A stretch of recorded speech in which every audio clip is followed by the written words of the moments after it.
ዛሬ የምንመለከተው ፊልም ቢሊ ስለሚባል በቆዳ ቀለሙ ምክንያት በእስር ቤት ግፍ ስለሚፈጸምበት ልጅ ነው። ቢሊ ባላሰበው ሁኔታና አጋጣሚ በታይላንድ ውስጥ ከባባድ ማፊያዎች ወደሚገኙበት ጨካኝ እስር ቤት ገብቷል። በዚያም ሲገባ የነበረበት ሁኔታ በጣም አስፈሪ ነበር። ጓደኛ የለው፣ ቋንቋ አይችል፣ ብቻ እንደ ውሻ ቡችላ የእስረኞቹ መጫወች ሆኖ አረፈው። ከፈጣሪ በቀር ከነዚህ ጭራቆች የሚያድነው ማንም አልነበረም። አይዞ ቢል ገና እንደገባ ነበር ልብሱን አስወልቀው እየተቀባበለ የደበደቡት። ግን ማንም ያላወቀውና ያልገመተው አንድ ነገር ቢኖር ይህ አሁን የተሰበረና መድረሻ የሌለው የሚመስል ልጅ በትክክል የቦክስ ዓለም ሻምፒዮን ነበር። ጥሎት ከነዚህ ወንበዴዎች ጋር ታጎረ እንጂ። እስረኞቹ እንደዛ የደበደቡት ልጅ የዓለም ጠንካራ ሰዎችን በቡጤ አናግሮ የመጣ መሆኑን በቅርቡ ግን ይገነዘቡታል።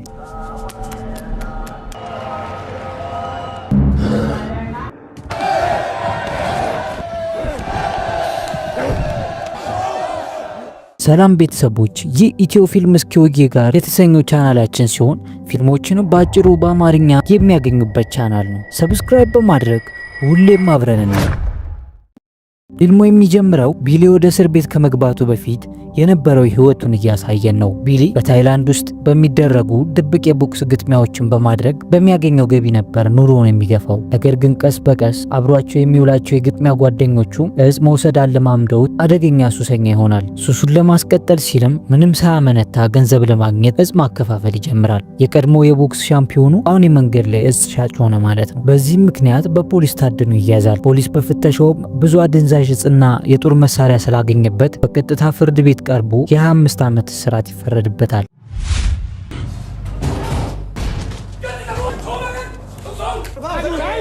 እናም አምሳለ ሲኦል ወደ ሆነው አደገኛ የታይላንድ እስር ቤት ውስጥ እንዲገባ ይደረጋል። ከቢሊ ጋር ለነበሩት አዳዲሶቹ እስረኞችም የእስር ቤቱ ህጎችንና ከሌሎች ጋር በፍቅርና በአንድነት እንዴት መኖር እንዳለባቸው ለረጅም ሰዓት አስቀምጠው ያብራሩላቸዋል። ግን የዚህ እስር ቤት ዓለም እኛ ካለንበት ዓለም እጅግ የተለየ ነበር። በዚህ እስር ቤት ሁሉም ራስ ወዳድ ነው። የትኛውም እስረኛ የሚያገኘው ጥቅም ከሌለ ሌላ ሰውን አይቀርብም። ያው ይህማ እኮ እኛ ካለንበት የተለየ አይደለም፣ እንደውም የነሱ በግልጽ ስለሆነ ይሻላል። ለማንኛውም ቢሊ አሁን ማንም ጓደኛ ሳይኖረው ብቸኛ ሆኗል። አንድ ቀንም ውሃ ለመቅዳት ሁሉም እስረኛ ተሰልፎ ሲሻማ ከአንድ የማፊያዎች ቡድን ጋር ይጋጫል። ምንም እንኳን ቢሊ ስህተት ባይኖርበትም ጠባቂዎቹ ሲመጡ ግን የጸቡን መንስኤ ምንም ሳያጣሩ ጥፋቱን በሙሉ ቢሊ ላይ ይደፈድፉበታል። የእስር ቤት የቡድን ስራ ውጤት ማለት ይህ ነው።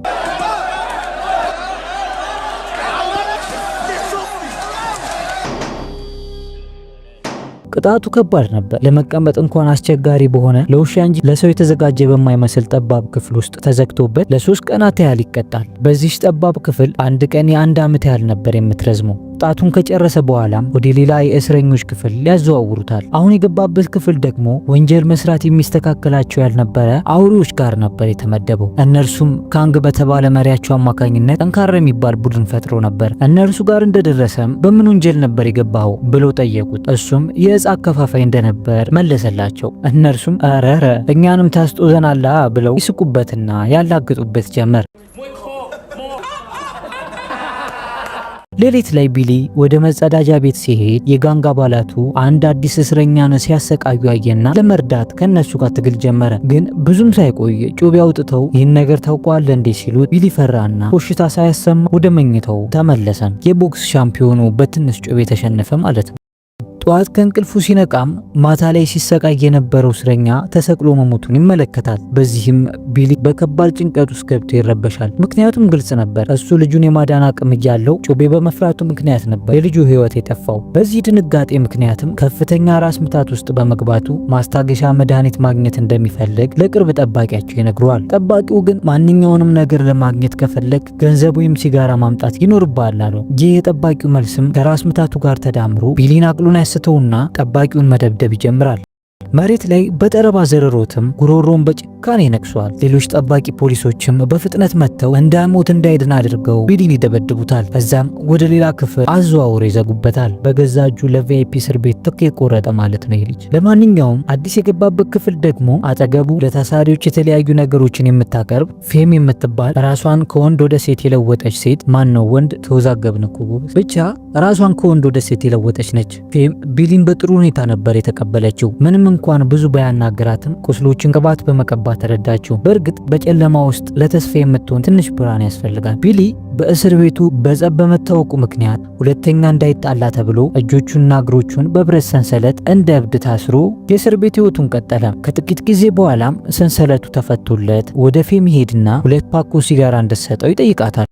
በመጀመሪያ ፌም መስጠት አልፈለገችም ነበር። እርግጥ ነው ወዲያውን ማን ይከፍልለታል? ግን ቢሊ እንደሚመልስላት ምሎ ተገዝቶ ቃል ሲገባላት አዝናለት ሰጠችው። ግን ቢሊ ሲጋራዎቹን ወስዶ ያደረገው ነገር አሳዛኝ ነበር። እጽ በድብቅ ወደሚያከፋፍለው እስረኛ ሄዶ አደንዛዥ እጽ ገዛና በመጨረሻም ራሱን ይስታል። በዚያው ሌሊት ከእስር ቤቱ 3 ሰዎች ይገደላሉ። ገዳዮቹን ለማግኘትም ጠባቂዎቹ ወዲያውኑ ሁሉንም እስረኞች አንበርክከው ፍተሻ ይጀምራሉ። ወደ ቢሊ ሲደርሱም በፍተሻቸው በሸሚዝ ውስጥ የሱ ያልሆኑ ብዙ እቃዎችና አደንዛዥ እጽ ያገኙበታል።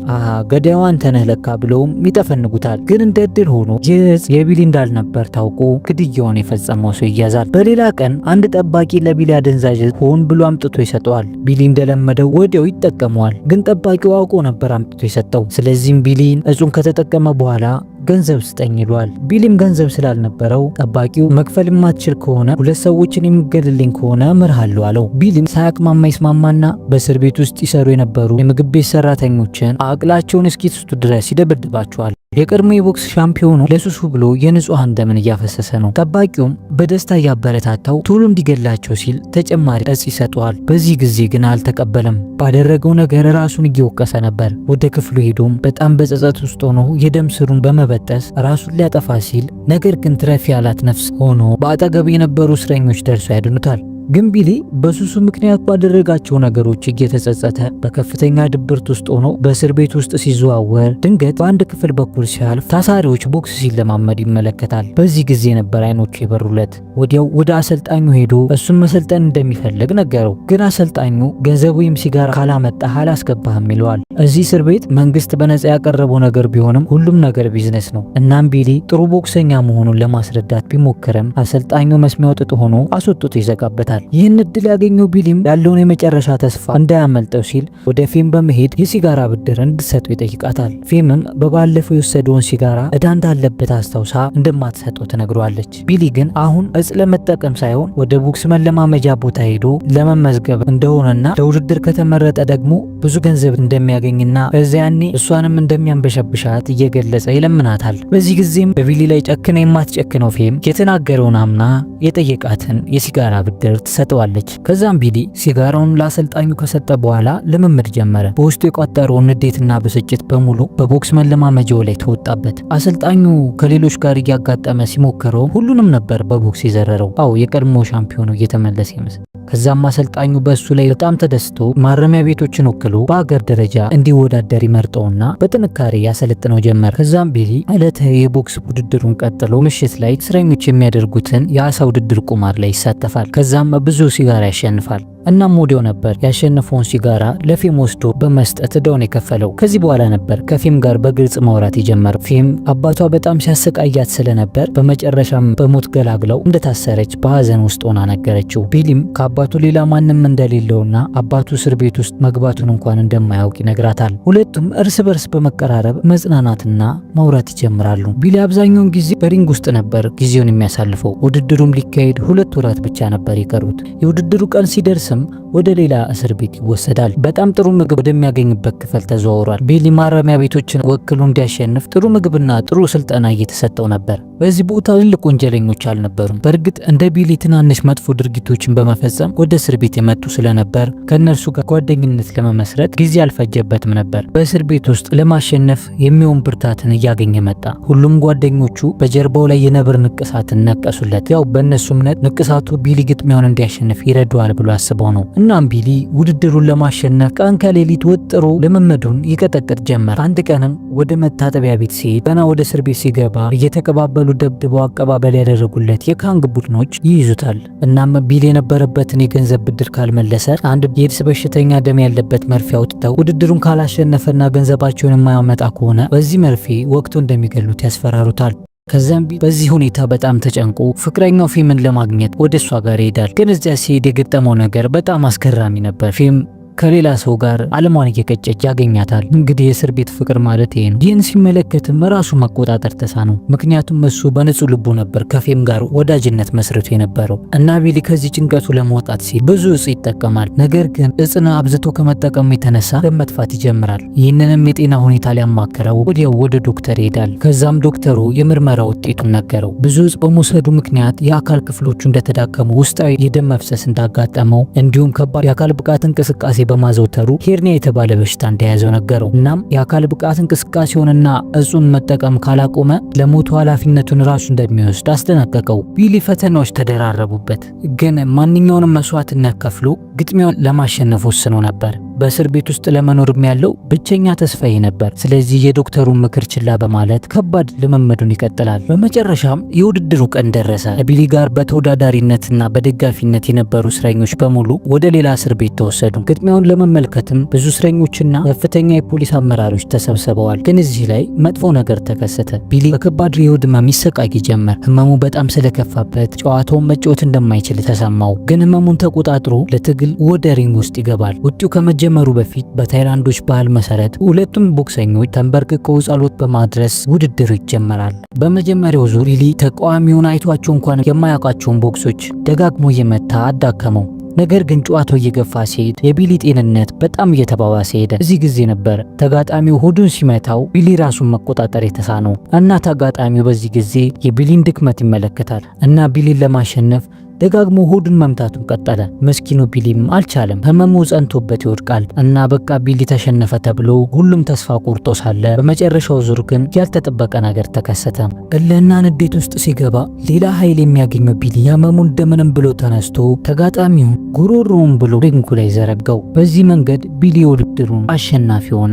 እናም ሁሉም ተነስቶ ለቢሊ ያጨበጨበለት። እናም የእስር ቤቱ ጠባቂዎች አለቃ በቢሊ ድል በጣም ይደሰታል። ምክንያቱም ቢሊ ለእስር ቤቱ ትልቅ ገንዘብ አስገኝቶ ስለነበር ነው። ግን በሚያሳዝን ሁኔታ ቢሊ ደም መጥፋት ጀመረ። ሁኔታው በጣም አስከፊ በመሆኑ አምቡላንስ ወዲያው ተጠርቶ ቢሊ ወደ ሆስፒታል ይወሰዳል። ለብዙ ቀናት ያህል ቢሊ ሊነቃ አልቻለም ነበር። ግን ከጥቂት ሳምንታት በኋላ ወደ ራሱ ሲመለስ ከሰመመኑ ሲነቃ በሆስፒታል ውስጥ እንዳለና ከቀድሞ ሁኔታ በጣም እየተሻሻለ መሆኑን ይመለከታል። እርሷ ከተኛበት እንደነቃ ስትመለከት ራሷ ወደ መጸዳጃ ቤት ወሰደችው። ከመጸዳጃ ቤቱ ወደ ክፍሉ ሲመለስ ግን ቢሊን የሚጠብቀው ምንም ፖሊስ እንዳልነበር አየ። ይህንንም እድል ተጠቅሞ በጸጥታ ከሆስፒታሉ ያመልጣል። ከብዙ ወራት በኋላ በነፃነት በጎዳናዎች ላይ ሲራመድ የደስታ ስሜት ተሰማው። ከዛም ከሆስፒታሉ በጣም ርቆ መጓዝ ጀመረ።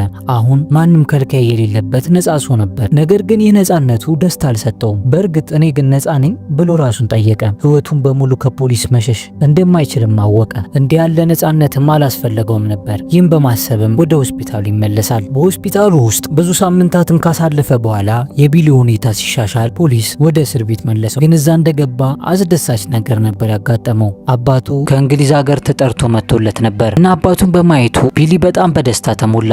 እናም ልብ የሚነካ ፈገግታ ተለዋወጡና ፊልሙ እዚህ ላይ ያበቃል። በጣም አስገራሚው ነገር በዚህ ፊልም መጨረሻ ላይ የቢሊ አባት ተብሎ የታየው ሰው ራሱ እውነተኛ ቢሊ ነበር። ይህ ሰው በታይላንድ እስር ቤት ውስጥ በዚህ አይነት ሁኔታ 3 ዓመታትን ያህል አሳልፏል።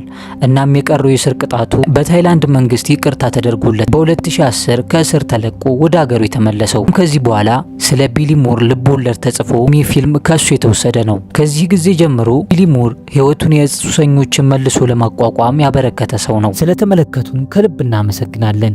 ይህ ኢትዮ ፊልምስ ከውዬ ጋር የተሰኘው ቻናላችን ሁሌም ማክሰኞ፣ ሐሙስና ቅዳሜ ከምሽቱ 1 ሰዓት ላይ ሁሌም እንደዚህ አይነት ምርጥ ፊልሞችን ወደ እናንተ ያደርሳል። እናንተም ሰብስክራይብ በማድረግ ቤተሰብ ይሁኑ። ምክንያቱም ሰብስክራይብ ካረጉን ሁሌም አብረን ነን።